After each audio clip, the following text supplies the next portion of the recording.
In the heart of Agbele's bustling morning market, voices rose like the seas-tide fishmongers yelled, hawking the morning fresh fish catch. Children weaved through the crowd carrying smoked tilapias on trays. The air was thick with humidity, the scent of salt water and sweat, and inevitably flies. Everywhere, flies danced around fish stalls except one.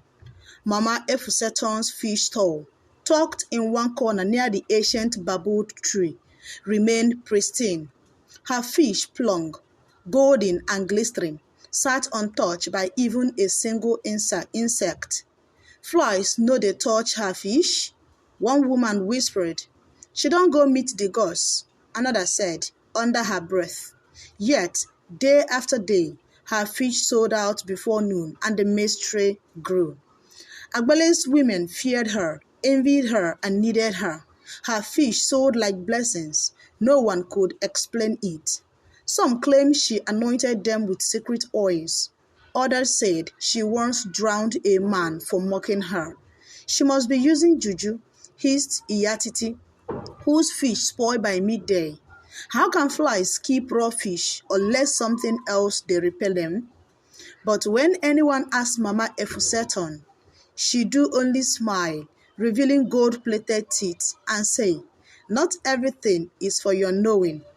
It made the whispers louder, especially because she lived alone in a broken-down compound with a locked shrine room no one had entered in years. Before the rumors, she was a healer, a midwife who caught the first cries of most Agbele's children. But one rainy season, she vanished, only to return 2 years later with silence in her bones and grief in her eyes. Her husband, Pa Durojayi, was never seen again. They said he drowned. Others whispered she buried him behind her house under the neem tree.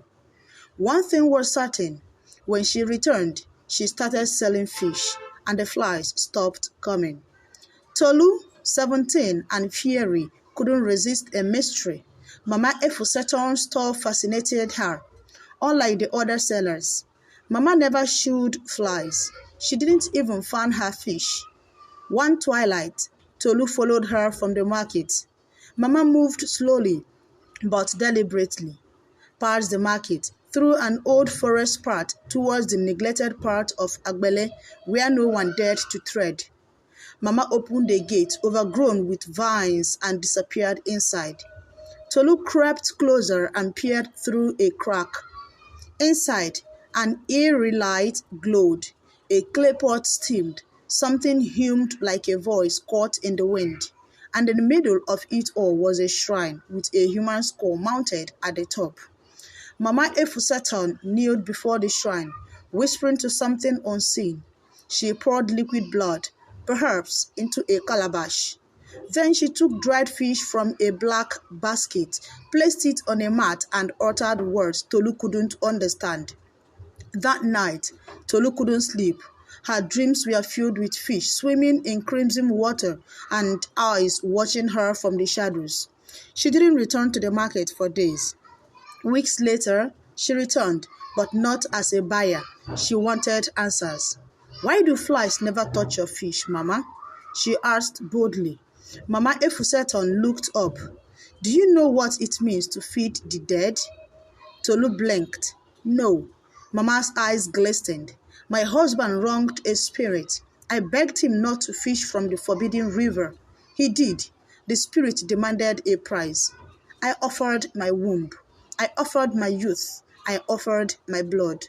She exhaled, but it wasn't enough. "So now I feed him. The flies know what flesh he'd rest upon." Tolu stepped back, heart pounding. "You feed your husband?" Mama nodded. "Every smoked fish has a piece of him. His presence repels the flies, and his hunger is eternal." One morning, the market was unusually quiet. Mama Efuseton was late. When she finally arrived, her eyes were sunken, her lips cracked. But worst of all, flies buzzed around her fish. They're back. Iyatiti screamed in triumph. Mama collapsed moments later. Tolu, watching, felt the earth shift. She knew what this meant. The impact had broken. On her deathbed, surrounded by few who dared care, Mama Efusaton whispered her final words to Tolu. There is a weight a woman carries when she must keep balance between the spirit world and the living. I loved him, but I feared him more than when he died. And yet, I fed him, because if I didn't, the flies would return, not just for my fish, but for my people. Tolu wept. Promise me, Mama choked. Never sell what you can't carry. Never owe a ghost. Then she died. Her lips parted in a final breath, and a single fly landed on her tongue. The next week, Tolu's aunt took over Mama's stall. She cleaned it, prayed over it, and began selling her own fish. On the first day, the flies ignored her fish. She smiled. But by afternoon, a young man vomited after eating her smoked mackerel. The next morning, another man fell ill. That night, Tolu visited the shrine.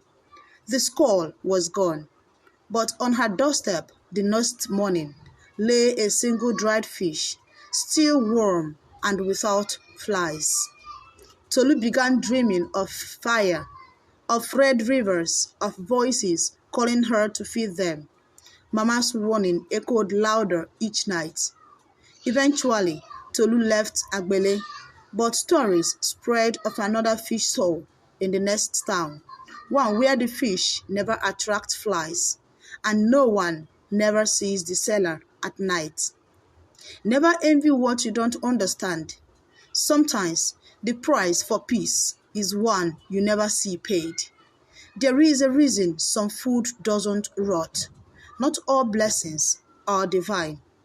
If only they knew why she does not have flies on her fish, maybe they do stop gossiping. Maybe they do stop envying. Maybe they do start praying. But now it's too late, because the curse has traveled. If you see fish with no flies, don't be quick to buy. Be quick to ask why. What would you do if you uncovered such a secret? Please drop it in the comment section below. Share this story with a friend who think they have seen it all. Follow more for more dropping soul stories. Thank you for watching. Please don't forget to like this video, hit the subscribe buttons, and see you guys in my next video.